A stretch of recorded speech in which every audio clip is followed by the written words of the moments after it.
What it do, y'all boys?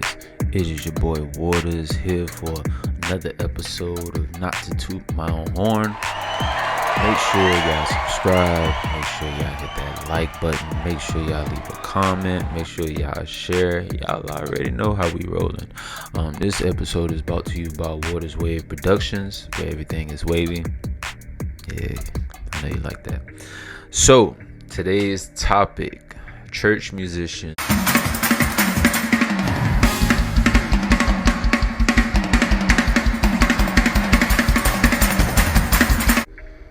versus regular musicians.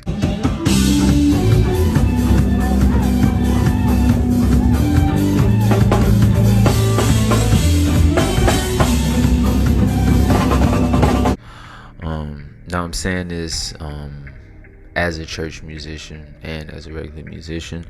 There's nothing better than being a church musician. And Aretha Franklin, she was a church singer, literally one of the best singers I know. Whitney Houston, come on now, who don't know Whitney?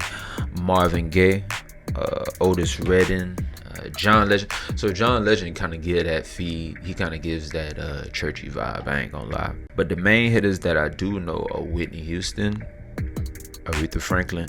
So Marvin Gaye was on a whole different level. I feel like his ear was crazy, his mind was crazy, just the way he thought. Even if you check out some of his music videos, they was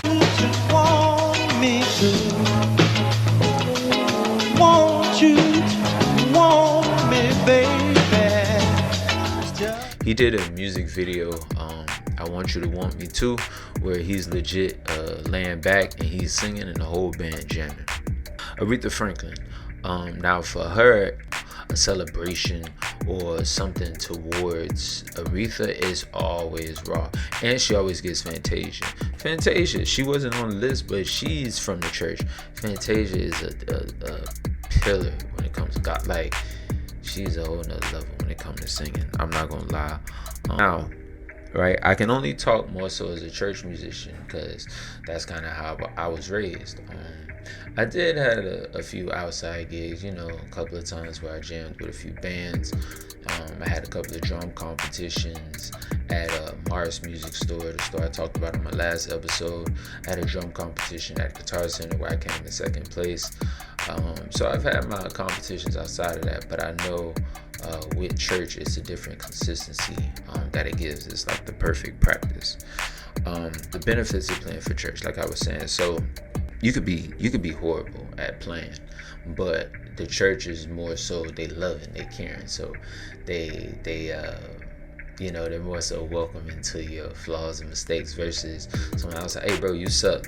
At church they'll be like, God bless you. You know what I'm saying? So it's a little bit more welcoming, a little bit more room for error. Church people, they don't play like, they'll say God bless you, but hey, it is about the fourth Sunday and you keep messing up on the song. Have you been practicing? Like, are you taking your craft serious? Don't just come up here and just do what you want. You know what I'm saying? So that's very important to know. Whatever space you feel, that you feel it the correct way, that you do the right thing. As I was saying, with church, you get that live audience experience. Now, I was raised, luckily I was able to go to two churches, right, growing up. I went to my granddad's church, who was a pastor. My mom, of course, she's a PK, so she branched off to another church. And then, so you had my granddad's church, which was a little bit of smaller church, and then you had my mom's church, which was a huge, like one of the biggest churches in Miami. So I had the experience of playing in front of a more intimate crowd, which when it's more intimate, you don't have to play as loud. You can play a little softer, you can groove a little bit more. When it's more so the huge, humongous church, me, toms sound crazy. So whenever I would play a song like in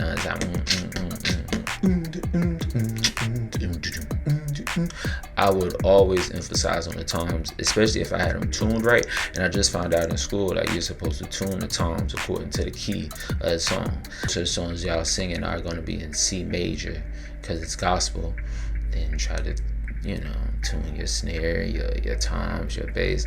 It's just a quick tip that, as I said, I just heard about. I don't know if I'm the only one. That exposure, if you're playing outside of church, I feel like maybe you're playing I give it about probably once a week, I would say, unless you practice, right? But experience wise, only once, because you'll probably only have a gig once a week.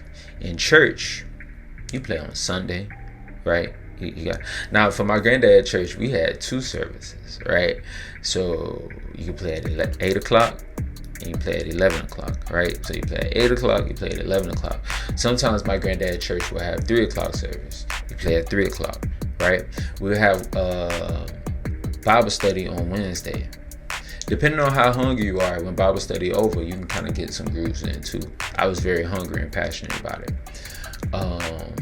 I'm tripping. I went straight to Thursday. Monday, we had choir rehearsal, which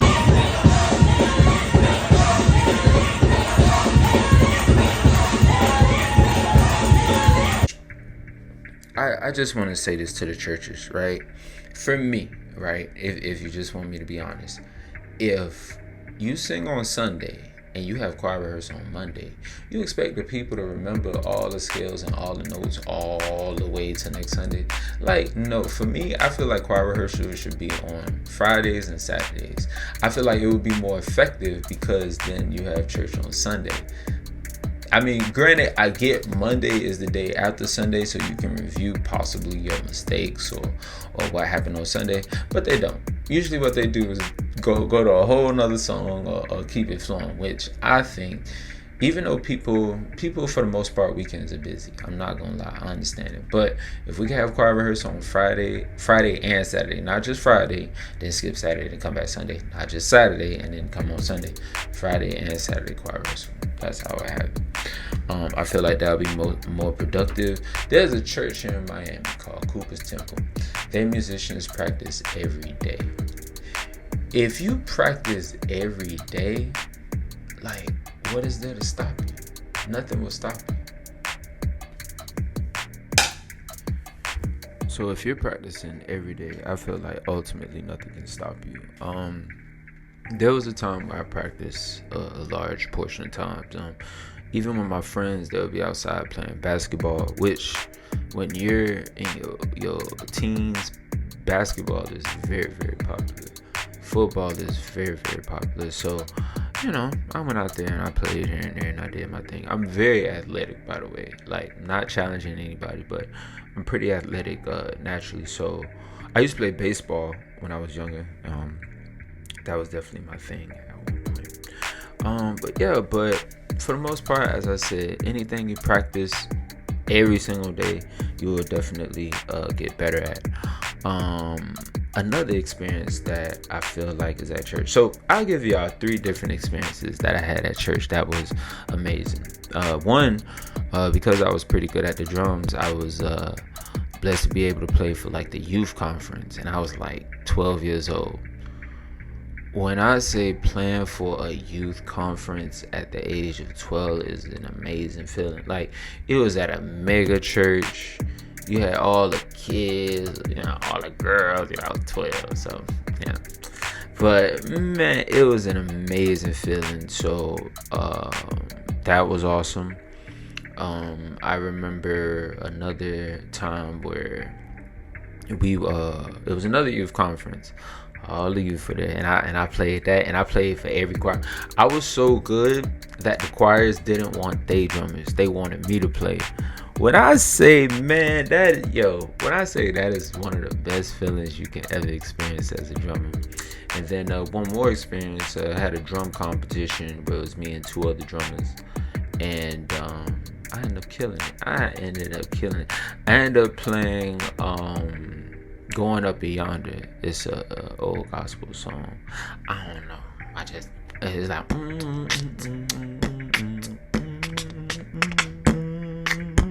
like killed it. You gotta, if you haven't heard that song, it's a classic. You gotta hear that song. I'm not saying you have to, but it's one of them classic songs that if you don't know, it's like I don't know.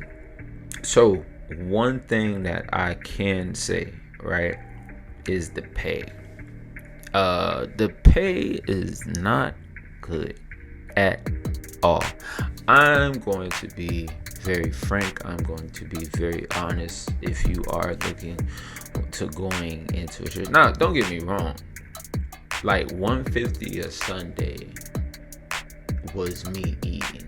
So I've been getting, pretty good playing for churches when I was younger. They'll get you like $150, maybe $75. As you get older, they pay you a little more.